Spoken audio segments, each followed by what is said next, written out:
Hey, what's going on, everybody? Justin here at Trump Reads, and in this video, we're going to be doing my February TBR because, who doesn't like to see a TBR video halfway through the month that it's supposed to be for, basically.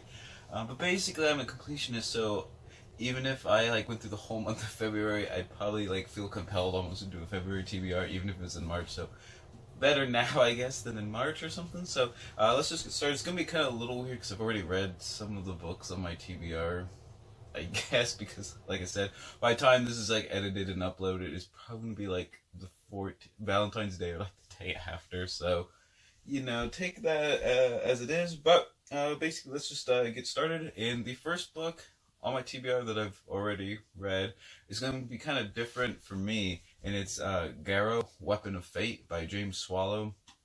And this is actually a Warhammer book, which is really interesting because I never would have thought I would read something like that. But it was at let's see, I don't know what kind of store you'd call it. Just kind of like a catch all, not really a thrift store, but it's just it's like a salvage store type thing, I guess. That just buys things in bulk. And they had a bunch of books, and I was just going through the books, and I saw it, and it was $3 or $4 on sale. So I was just whatever, I can just give it a try. And it actually turned out to be really good enough for me to give it to my friend Tim, if you've seen him on some of my other videos. Like I said, I never would have pictured to like something like Warhammer, but I do remember saying in my my 2019 reading goals to branch out and try more genres, and this is Warhammer is basically its own genre at this point. But this is part of the Horus Heresy subseries. If you guys follow Warhammer stuff, like I said, this is my first Warhammer book, but apparently that's one sub part of the whole universe. And I say it's a small series. It's I think it's at 50 something books, and Gara is number 42, but you don't apparently have to read them really in order. I guess you're supposed to read the first 3 or 4, and then you can kind of just read whatever.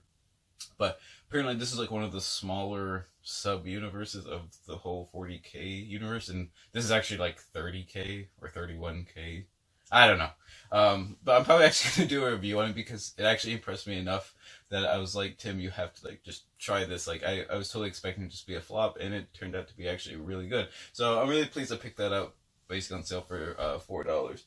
Alright, next up is Life is an Ultramarathon, Embrace the Journey, the Dixie Madsen story by Dixie Madsen.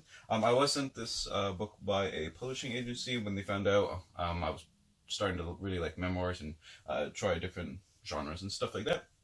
But basically, this book is sort of the kind of like I said, a memoir of Dixie Madsen's story. I mean, she wrote it, but how do I explain this one? It sold me on the fact that she did the Badwater 135, which, if you guys don't know what that is, that's one of the hardest races in the whole world, which is basically 100+ mile ultramarathon race over the course of 2 days in Death Valley, one of the hottest places in the world, in the heat of summer, basically.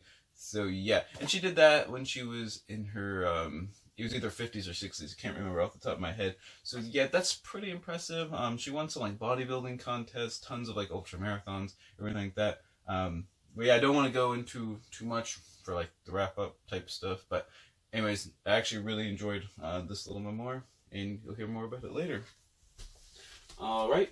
Next up is The Raven Master, My Life with the Ravens at the Tower of London by Christopher Scaife. And this is actually a buddy read that I'm doing with Kimberly at a Bookhaven, and I'll leave her link down below. You should definitely check her channel out as well. And that's something I want to start doing more often, is maybe doing at least one buddy read with somebody every month. So if you have any interest, leave some comments down below, or if I'm doing book hauls or wrap-ups, anything like that, just leave some comments that you'd like to participate in one in the future, and I'll definitely get back to you.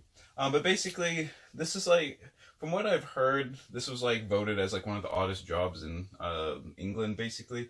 But apparently he has something to do with I'm not quite sure, but basically looking after the ravens at the Tower of London. There's sort of that urban legend, or I don't know if it's maybe not an urban, maybe it's a real prophecy.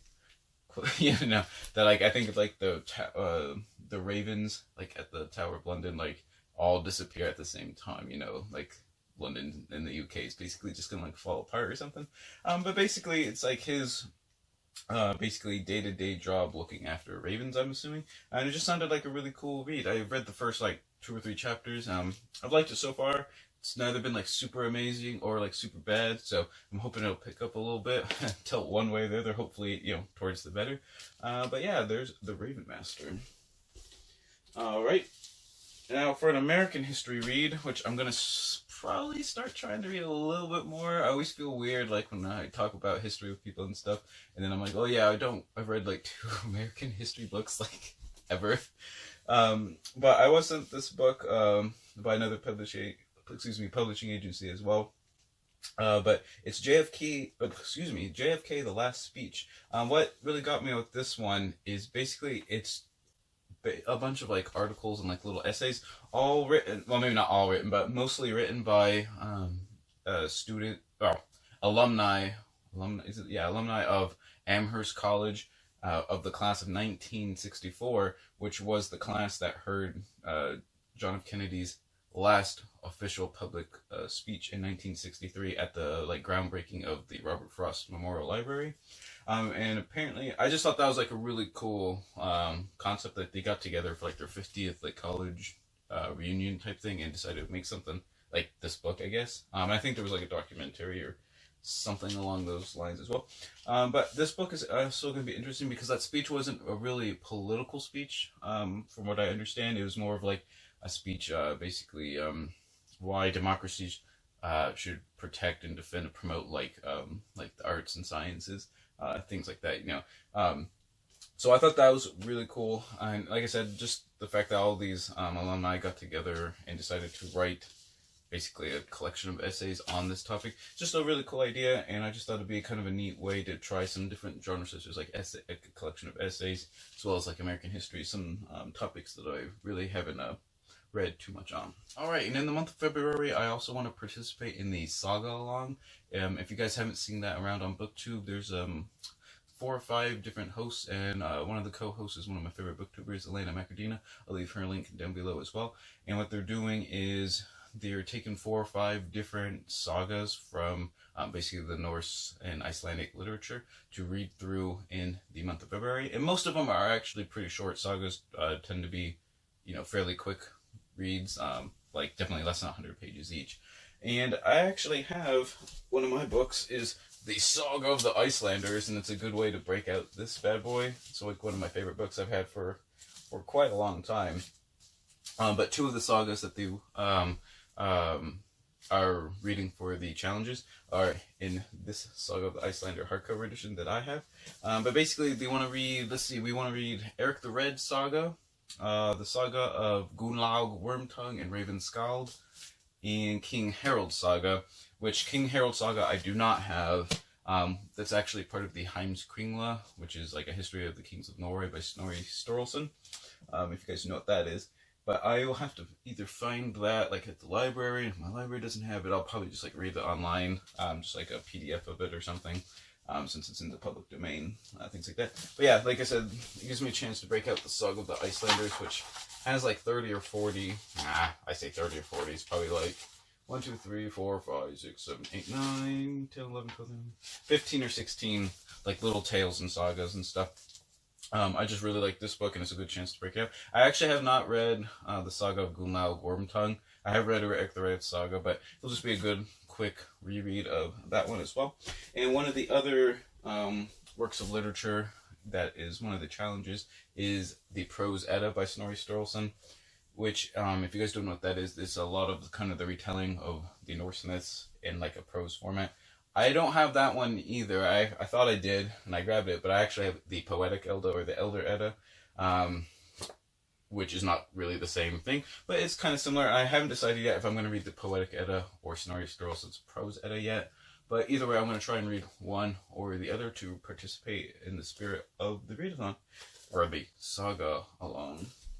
So, anyways, I hope you guys check that out. If you like Vikings, Norse stuff, Icelandic stuff, you should definitely check out that saga along. It just sounds really cool. I'm hoping I can get to all the reads, even though I'm starting almost halfway through the month of February, but we'll definitely see about that.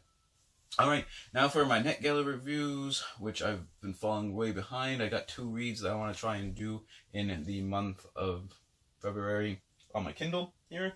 And the first one is A Florida State of Mind, and that is by, I wrote it down, James Wright.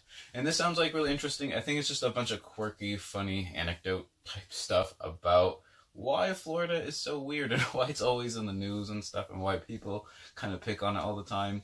If you guys don't know, I think I said it before in a couple other videos, but I grew up in Florida. I spent about a decade of my life in Florida, so I got a soft spot for it.